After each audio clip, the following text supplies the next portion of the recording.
Vous écoutez Culture Média sur Europe 1, 9h30, 11h avec Thomas Hill. Et ce matin, Thomas, vous recevez Sylvain Tesson pour Notre-Dame, reine de douleur, reine de victoire. C'est au théâtre Poche Montparnasse à Paris. Et on va dresser votre portrait sonore, Sylvain Tesson, des petits sons pour mieux vous connaître. Voici le premier.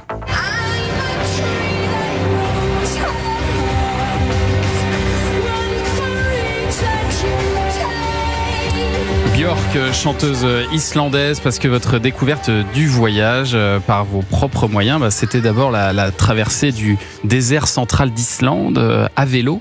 Vous aviez 17 ans et je crois que vous avez accumulé les erreurs à l'époque. Oui, c'était un voyage de jeunesse, c'était les débuts. Mais c'est par ce genre de voyage que j'ai compris que je voulais vouer ma vie à cela, c'est-à-dire au mouvement, à l'effort. Ouais. Et à la certitude que l'inspiration littéraire venait de là, de l'effort et du mouvement, et du voyage. Parce que je suis pas un écrivain de l'imagination, moi j'ai besoin de me frotter à la route et au réel pour pouvoir avoir des choses à dire.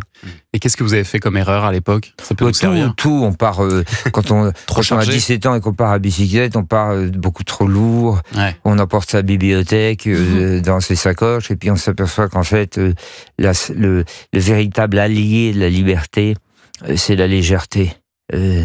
Ne pas s'attarder, toujours être prêt à partir. C'est Montaigne qui dit dans ses essais une phrase géniale qui ensuite m'a beaucoup inspiré.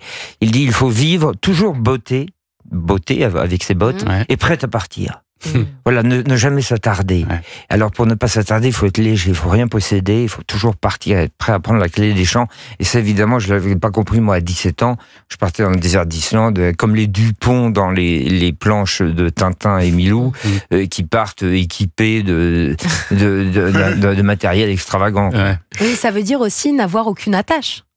Et ça, c'est pas forcément très évident. Ça veut dire n'avoir aucune menotte, ce qui est pas tout à fait pareil. Il y a des attaches et ça dépend ce que vous entendez par attache. Il y a des liens qui sont uniquement spirituels, intérieurs, amicaux, affectifs, familiaux, linguistiques, culturels. Ça, ce sont des liens intangibles. J'en ai beaucoup. Je suis relié. Oui, ça, vous les emmenez avec vous. Oui. Ça, je les emmène dans ma boîte en os, qui s'appelle un crâne. D'ailleurs, le mien est très déformé parce qu'après, je suis tombé sur la tête. Mais ça, ce sont les liens immatériels que j'emporte. Mais les attaches, alors si vous parlez des attaches qui vous relient, c'est-à-dire le bloc de ciment, ça j'essaye de pas trop en avoir. C'est le problème du voyageur permanent. Finalement, moi, mes seules attaches, ce sont les livres que j'ai écrits, qui sont sur une bibliothèque et qui eux aussi tiennent dans une petite musette. Et alors, vous avez accumulé des expériences, des voyages, des aventures pour un jour vivre, Sylvain Tesson, une expérience absolument unique.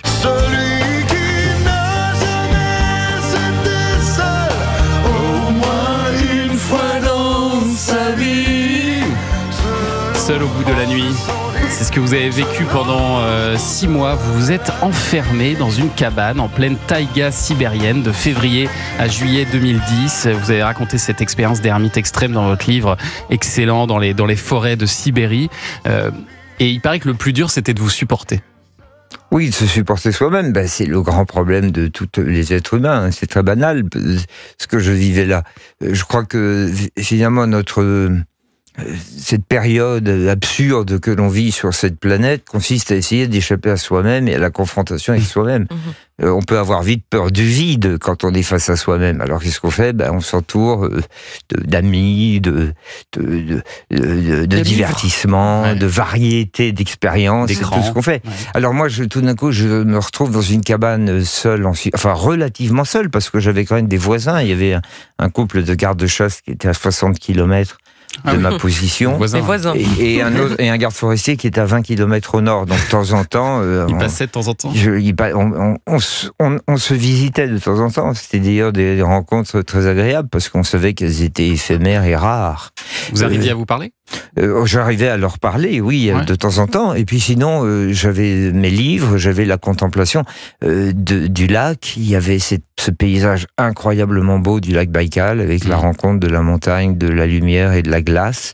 Et donc, finalement, les 6 mois ont passé assez vite. J'ai pu échapper à moi-même malgré ces confrontations permanentes. Et alors, votre solitude, elle a été aussi rompue grâce à 2 chiens qu'on vous a offerts. Et en les quittant, vous écrivez « Je ne savais pas que la fourrure des chiens absorbait si bien les larmes ». Elle est très belle, cette phrase. Extrait suivant. J'étais tombé du rebord de la nuit. m'était écrasé sur la terre. Il avait suffi de 8 mètres pour me briser les côtes, les vertèbres, le crâne. Corseté dans un lit, je m'étais dit à voix presque haute: si je m'en sors, je traverse la France à pied. Si je réussissais ma traversée, j'obtiendrais réparation.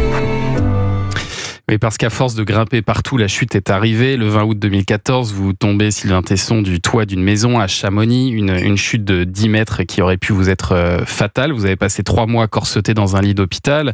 On vous parle de rééducation, mais vous n'aviez pas très envie d'aller dans une salle de sport. Donc c'est là où Notre-Dame a été une fois de plus utile, puisque vous avez décidé de grimper ces marches tous les jours. Oui, en sortant de l'hôpital, il fallait absolument que je récupère la musculature, parce qu'après 5 mois d'hôpital, j'étais un squelette. J'étais tombé à 49 kilos et pour reprendre le poids, il fallait que je fasse la réadaptation, rééducation. Et comme j'habite à 100 mètres de Notre-Dame, je suis monté dans les tours par la visite touristique officielle, c'est-à-dire on monte par la tour nord, on traverse la baie au-dessus de la Rosace et on finit de monter par la tour sud. Je pense que ce parcours va être à nouveau ouvert maintenant que la cathédrale est rendue à la visite. Et ça a été pour moi extraordinaire, parce que c'était à la fois très symbolique de revenir dans le cœur de Notre-Dame que j'avais tant aimé quand j'étais enfant. Et puis j'ai senti les forces de la cathédrale être réinsufflées en moi.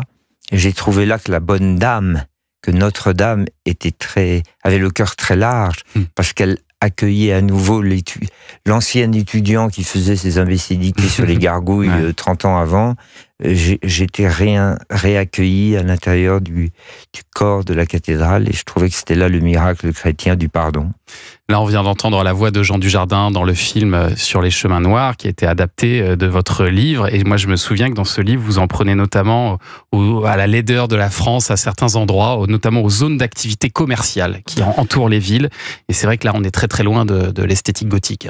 C'est-à-dire que après Notre-Dame, pour parachever cette rééducation, j'ai tracé la France à pied du Mercantour au Cotentin, en essayant, parce que j'étais dans des dispositions morales très sombres, comme souvent après un accident grave, et j'ai voulu traverser la France par des chemins dissimulés, ce que j'ai appelé les chemins noirs, qui était une manière de revenir à soi-même et puis de s'interroger. Et c'est vrai que la France est probablement l'un des petits caps européens qui comptent les paysages les plus splendides et les plus variés. Mais mon Dieu, comme les dernières décennies ont œuvré pour saccager ce paysage, c'est incroyable. Ce que j'appelle les ZAC, les ZUP. Vous savez, Flaubert avait fait une tracée de la France et il avait appelé ça par les grèves et par les champs. Aujourd'hui, si on faisait ce voyage, il faudrait l'appeler par les ZUP et par les ZAC. C'est-à-dire par tout ce travail d'installation de l'industrie et des zones commerciales sur le pays français qui a beaucoup ravagé esthétiquement le paysage. Et alors, je sais pas que j'ai réfléchi à tout ça, je l'ai simplement décrit et constaté dans ce récit. Sur les chemins noirs. Restez avec nous, Sylvain Tesson, dans un instant. On va parler série avec Héloïse Goua, tout de suite sur Europe 1.